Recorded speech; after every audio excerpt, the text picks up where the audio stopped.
Você já ouviu falar de um homem tão perverso que Deus o eliminou diretamente, sem julgamento, sem segunda chance, sem advertência? Um homem que simplesmente desapareceu da face da terra por ordem divina? Apenas uma única frase bíblica descreve seu destino. No entanto, por trás dessa menção breve, esconde-se uma história fascinante. Uma narrativa que moldaria para sempre a linhagem do Messias, Jesus Cristo. Hoje, conheceremos a surpreendente história de Er, o homem que Deus matou. Seja bem-vindo ao Portal da Salvação.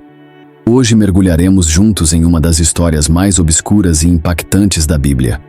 Mas antes de prosseguirmos, inscreva-se neste canal, ative o sino das notificações e permaneça até o final, pois há um ensinamento transformador reservado para você. Um princípio que pode mudar completamente sua visão sobre privilégios, responsabilidades e o plano eterno de Deus. Compartilhe este vídeo com aquela pessoa que busca compreender como Deus pode utilizar até mesmo nossos erros para manifestar sua glória. Er. Um nome breve, uma história curta, mas um impacto eterno. Para entendermos verdadeiramente a importância de Er, precisamos primeiro compreender o contexto histórico e espiritual no qual ele nasceu. Estamos falando do tempo dos patriarcas, aproximadamente entre o século XIX e o século X a.C., uma era de formação da identidade do povo de Israel, muito antes da instituição da monarquia, dos profetas e da lei de Moisés. Er era filho de Judá. Sim, Judá, aquele nome que provavelmente já ressoa em seus ouvidos. Judá foi o quarto filho de Jacó, também chamado de Israel, com sua esposa Lia. E é justamente desse Judá que um dia nasceria o rei Davi, e segundo a tradição cristã, o próprio Senhor Jesus Cristo. Vejamos a linhagem. Abraão gerou Isaque, Isaque gerou Jacó, Jacó gerou Judá, e Judá gerou Er, seu primogênito, o herdeiro de todas as promessas, o primeiro elo da linhagem messiânica. Er era um jovem com imenso privilégio. Contudo, como logo veremos, privilégio nem sempre caminha ao lado do caráter. Mas antes de falarmos diretamente sobre Er, precisamos voltar um pouco e observar uma decisão polêmica tomada por seu pai. A Bíblia nos diz que Judá se afastou de seus irmãos e foi habitar na região de Adulão, longe das terras dos patriarcas. Ali, ele fez amizade com um homem chamado Ira, um adulamita. E ali, Judá tomou uma decisão que rompeu com os costumes de seus pais. Casou-se com a filha de um cananeu chamado Suá. Esse detalhe, muitas vezes ignorado, é profundamente significativo. Os cananeus não compartilhavam da fé dos descendentes de Abraão. Tinham crenças e costumes pagãos, práticas espirituais corrompidas. Abraão havia ordenado que seu filho Isaque não se unisse a mulheres cananeias. Isaque e Rebeca sofreram amargamente quando Esaú, seu outro filho, escolheu esposas hititas.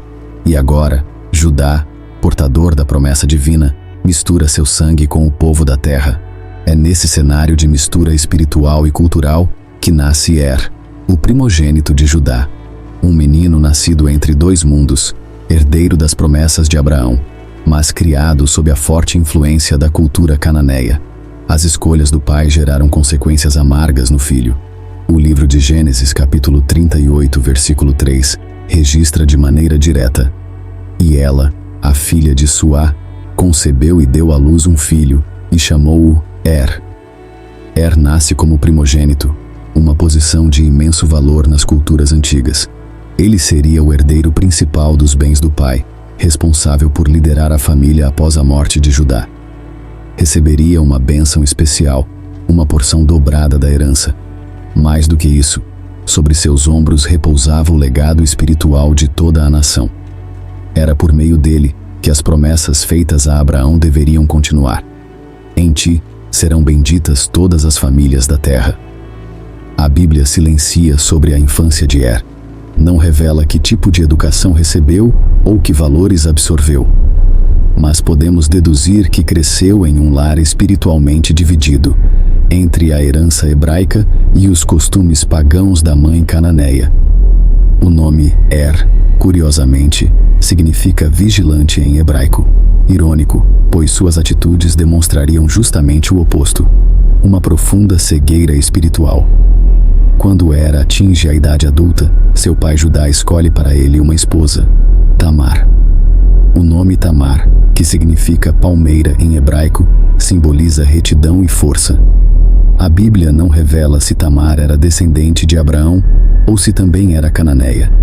No entanto, o texto mostra algo impressionante. Tamar compreendia melhor o propósito divino do que os próprios homens da casa de Judá. O casamento entre Hera e Tamar não era apenas uma aliança familiar comum, era um pacto sagrado, o início da descendência que levaria à concretização das promessas de Deus. Porém, algo terrível acontece. O livro de Gênesis, capítulo 38, versículo 7, afirma: porém, o primogênito de Judá, era mau aos olhos do Senhor. Por isso, o Senhor o matou. Desde os tempos antigos, o livro da vida é mencionado nas Sagradas Escrituras como o registro sagrado e eterno dos nomes daqueles que herdarão a eternidade com o Altíssimo. Esse livro não é uma alegoria, não é um símbolo. Ele é real, um volume espiritual, mantido nos salões celestiais, selado pelo próprio Deus, contendo, escritos com letras de fogo divino, os nomes dos justos, dos puros de coração, dos arrependidos e dos eleitos. É neste livro que cada alma redimida tem seu nome gravado, como sinal de pertencimento ao reino dos céus, uma marca imutável para os fiéis, para os que perseveram, para os que escolhem o caminho da verdade e da luz. Mas, e se eu te dissesse que houve um nome riscado desse livro sagrado? Simulation. Apenas um nome, uma única identidade celeste, que foi apagada eternamente, não porque Deus desejasse sua perdição, mas porque Ele próprio escolheu afastar-se da luz, abandonando a verdade que um dia habitou dentro de si. Essa é a história de Lúcifer, o portador da luz, o querubim da aurora, o anjo mais belo, mais puro, mais resplandecente já criado pelas mãos do Altíssimo. Antes da queda, Lúcifer era um ser de glória incomparável. Estava revestido de pedras preciosas, ornado de sabedoria e graça. Sua presença irradiava beleza, sua voz encantava, sua adoração perfumava os céus. Ele era o guardião do trono, aquele que caminhava entre as chamas sagradas. Sua luz não era ofuscada por nenhuma sombra. Seu nome estava gravado com honra no livro da vida. Mas, como uma semente silenciosa de trevas, o orgulho nasceu dentro dele. Um pensamento sutil o invadiu. E se eu me tornar como Deus? O desejo de subir acima das estrelas, de erguer o próprio trono nas alturas, tomou conta de seu coração. E assim, a luz que brilhava nele se corrompeu. O anjo da adoração tornou-se o anjo da rebelião. Foi nesse momento, diante do tribunal eterno, diante dos anciãos e das miríades celestiais, que o Altíssimo, com dor no coração, riscou seu nome do livro da vida. Uma lágrima de eternidade caiu. O primeiro nome apagado da história da criação. Lúcifer tornou-se Satanás, o adversário, o acusador, o destruidor. Não mais um filho da luz, mas um príncipe das trevas. E desde então, ele busca arrastar consigo as almas humanas, tentando fazê-las repetir a sua própria tragédia.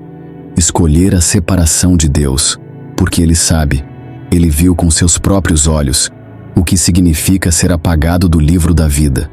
Ele perdeu tudo, e quer que muitos percam também. Mas há esperança para nós. O Cordeiro de Deus, Jesus Cristo, é o único digno de abrir o livro e selar os nomes com sangue eterno. Ele veio para garantir que o seu nome permaneça. Ele veio para que você não siga o mesmo destino daquele que caiu. Reflita com seriedade. Seu nome está escrito no livro da vida? Ele está selado com fé, amor e verdade? Ou corre o risco de ser apagado caso você abandone a luz? Essa história não é apenas sobre Lúcifer. É sobre você. É sobre cada alma que respira sob o céu. Porque o livro ainda está aberto, e a pena do Espírito ainda escreve.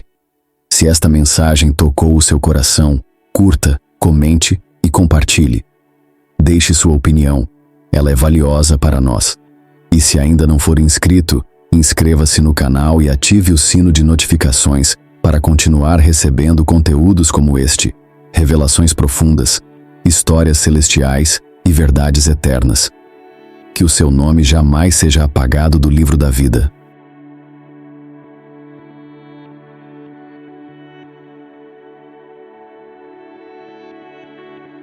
Essa sentença curta esconde um juízo eterno. O que teria feito Er para ser o primeiro homem na Bíblia a morrer diretamente pelas mãos de Deus? O silêncio bíblico é ensurdecedor. Mas uma coisa é certa: Deus não elimina vidas por falhas banais. O Senhor é justo, misericordioso, tardio em irar-se, abundante em benignidade. Logo, Er deve ter ultrapassado limites profundos, limites que desonraram a linhagem que carregava, a aliança que representava e o chamado que havia recebido. Ele foi o primeiro a ter em suas mãos a promessa messiânica e o primeiro a rejeitá-la de forma tão grave que foi rejeitado pelo próprio Deus. Se esta história te impactou, curta este vídeo, compartilhe com alguém que precise entender o peso de suas escolhas e deixe seu comentário. Sua opinião é muito importante para nós. E, se ainda não for inscrito, inscreva-se no canal e ative o sino de notificações. Porque aqui revelamos as verdades que transformam a história de Er, Tamar e a linhagem da promessa. Deus é tardio em irar-se e grande em benignidade e em verdade, como proclama o livro de Êxodo, capítulo 34, versículo 6. Isso nos leva a concluir que a maldade de Er deve ter sido extrema. A tradição judaica, expressa no Midrash, sugere algumas possibilidades sobre essa maldade. Uma das interpretações é que Er praticava o mesmo pecado que seu irmão Onã mais tarde cometeria: desperdiçar sua semente para evitar que Tamar concebesse um filho. Por quê? Talvez para preservar a beleza física de Tamar, evitando que ela engravidasse, ou talvez por puro egoísmo. Ele não queria compartilhar sua herança com filhos. Outros estudiosos sugerem que Er pode ter introduzido práticas idólatras cananeias em seu lar, corrompendo a fé da família e desviando-se do caminho dos patriarcas. Alguns comentaristas apontam ainda para a possibilidade de que Er tenha sido cruel com Tamar, talvez abusivo. A verdade é que não sabemos com certeza, e talvez haja uma lição nesse silêncio da Escritura. O foco não está no pecado específico, mas na resposta divina a ele. Deus vê o que está oculto aos olhos humanos. Ele enxerga não apenas nossas ações, mas as intenções do coração. O que fica claro é que Er, tendo recebido o privilégio de ser o primogênito na linhagem messiânica, falhou tremendamente em sua responsabilidade. E o juízo de Deus foi rápido e definitivo. A morte de Er criou um vazio genealógico que exigiria uma solução extraordinária. E essa solução viria através de quem menos se esperava. Com a morte súbita de Er, entramos em um costume antigo, extremamente importante para entender o restante desta história: a lei do levirato. Embora essa lei só tenha sido oficialmente codificada séculos depois por Moisés, no livro de Deuteronômio, capítulo 25, o princípio já era praticado na época dos patriarcas. Quando um homem morria sem deixar filhos, seu irmão tinha o dever de casar-se com a viúva e gerar descendência para o falecido. O primeiro filho nascido dessa união seria considerado filho do irmão morto, preservando assim seu nome e sua linhagem. Era uma forma de garantir que nenhuma família desaparecesse de Israel. Após a morte de Er, Judá recorre a seu segundo filho, Onã, e lhe diz: vai à mulher do teu irmão, casa-te com ela e suscita descendência a teu irmão. Onã obedece parcialmente. Ele se casa com Tamar, mas sempre que se unia a ela, derramava na terra seu sêmen para não dar descendência ao irmão. A Bíblia é clara. Onã sabia que a descendência não seria sua. Era puro egoísmo. Onã entendia que se gerasse um filho com Tamar, essa criança seria considerada legalmente como filho de Er e herdaria a porção principal dos bens de Judá. Com Er morto e sem filhos, Onã agora era o primogênito de facto. Ter um filho que legalmente seria considerado filho de Er ameaçava sua posição privilegiada. Mais uma vez, vemos o juízo divino em ação. Porém, o que fazia era mal aos olhos do Senhor, pelo que também o matou.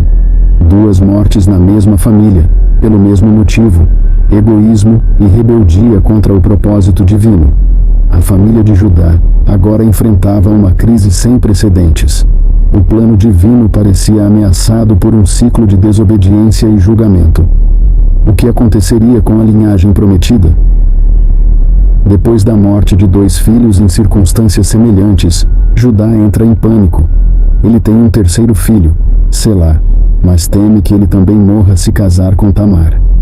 Em vez de confiar no plano divino, Judá opta por uma solução humana e diz a Tamar: "Fica-te viúva em casa de teu pai, até que Selá, meu filho, cresça."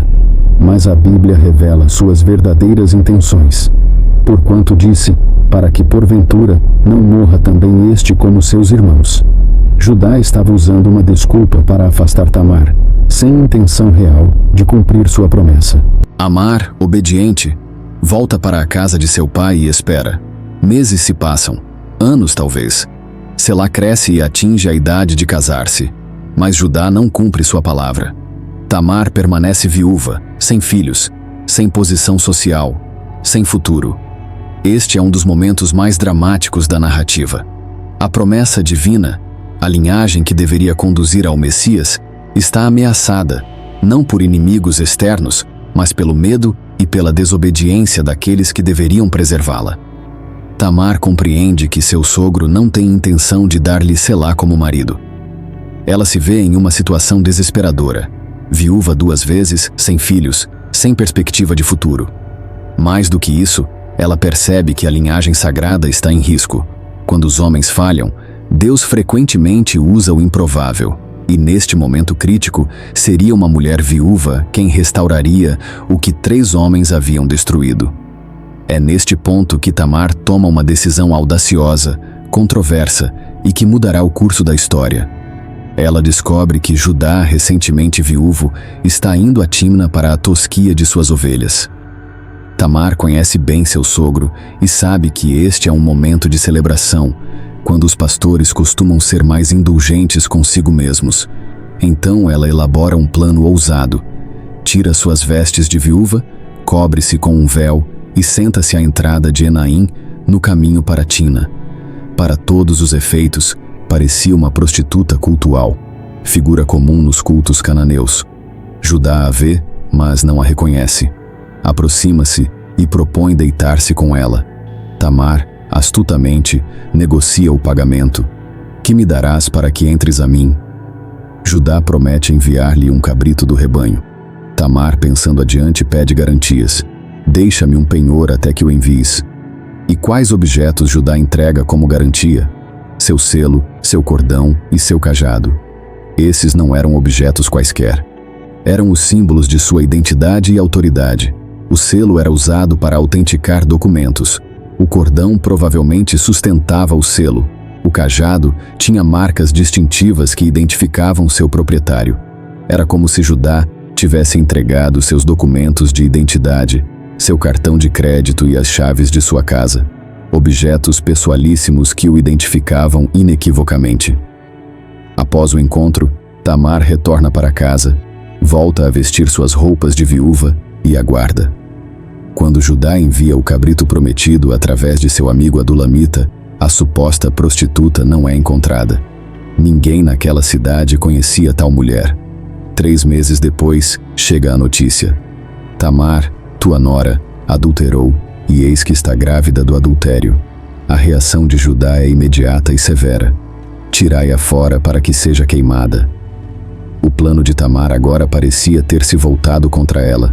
Seria esta a justiça divina? Ou estaríamos prestes a testemunhar uma das maiores reversões de expectativa da história bíblica? É neste momento crítico que Tamar revela sua estratégia.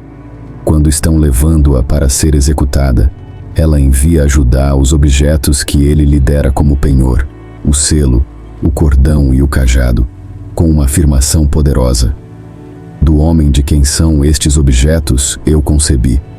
Reconhece, peço-te, de quem é este selo, este cordão e este cajado. Imagine a cena. Judá, cercado por pessoas que aguardam sua ordem para executar Tamar, recebe objetos que reconhece imediatamente como seus. A multidão observa em silêncio enquanto ele examina cada item. Um momento de tensão dramática indescritível. A vida de Tamar e da criança que ela carrega depende da reação de Judá. E então vem uma das confissões mais nobres da Bíblia. Judá não tenta esconder sua culpa, não minimiza sua responsabilidade, não busca desculpas. Ele simplesmente declara: mais justa é ela do que eu, porquanto não a dei a Selá, meu filho. Esta é uma confissão pública. Judá reconhece não apenas sua relação com Tamar, mas também sua falha em cumprir a promessa de dar-lhe Selá como marido, conforme a lei do levirato. A frase mais justa é ela do que eu é profunda. Judá admite que, apesar do método controverso de Tamar, ela estava agindo em prol da justiça, buscando preservar a linhagem familiar e cumprir seu papel na história do povo escolhido. Tamar é poupada e sua gravidez prossegue. A história poderia terminar aqui, com a justiça restaurada e a ordem restabelecida. Mas há ainda um detalhe surpreendente por vir. Do caos da morte de Er, surgiria um nascimento que carregaria um simbolismo profético para toda a história de Israel. Quando chega a hora do parto, Tamar recebe uma surpresa. Ela está grávida de gêmeos. Durante o trabalho de parto, um dos bebês estende a mão para fora. A parteira, querendo identificar o primogênito que teria direitos especiais, amarra um fio vermelho em seu pulso, dizendo: este saiu primeiro. Mas então, num giro inesperado, esse bebê recolhe a mão, e é seu irmão quem nasce primeiro.